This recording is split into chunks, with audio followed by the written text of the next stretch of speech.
The United States as a neutral broker between Israel and the Palestinians is a cruel joke on both Palestinians and the Arab world at large.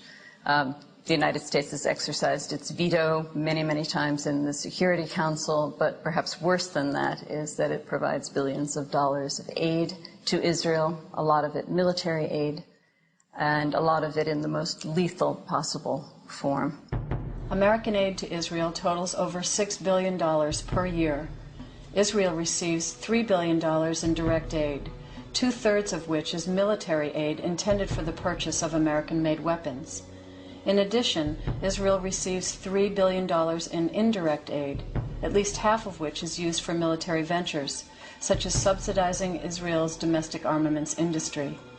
Not included in this figure are other forms of military aid, such as weapons given to Israel free of charge, including fighter planes and attack helicopters.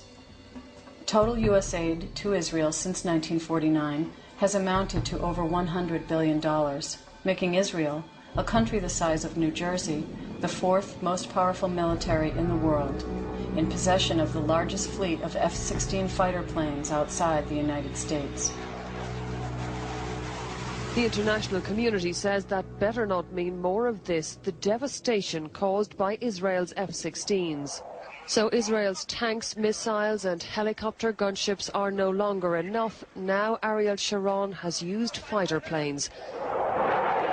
America supplied the planes, seen here in action in Lebanon.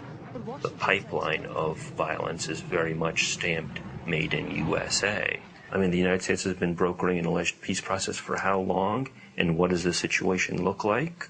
I mean, if peace were the genuine goal, it would be such a catastrophic failure that, it would have ended a long time ago. Clearly, in the name of peace, other things are going on here. Control over Middle East oil will provide us with veto power over Japan and other countries. They rely on Middle East oil. If we have our hand on the lever, we have veto power over what they do.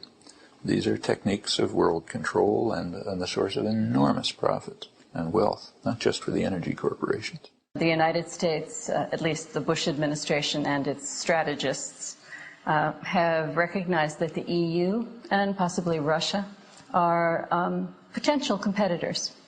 And so being able to keep control of trade, investment, and the oil industry in a region that is very close to Russia, very close to Europe, this is a way for the United States to maintain its hegemony. There's a framework of state policy, it's been in place for about 30 years, of supporting Israel as a kind of base for projection of U.S. power in the region.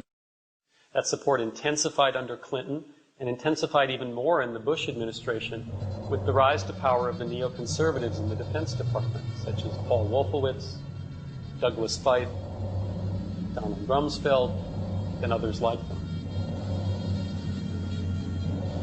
Now, when in effect you have people so close to Israel inside the U.S. administration, I think Israel is in the White House. This was the 6th meeting between Mr. Bush and Prime Minister Sharon. Every time he comes, I learn a lot.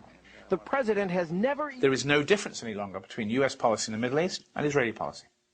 All of us here tonight are brought together by a deep commitment to Israel's security, prosperity, and freedom, and to the strongest possible relationship between Israel and the United States. The U.S. wants to make sure that Israel can control the situation by violence, as it does, of course, and it'll give the diplomatic cover, it'll give them the military means.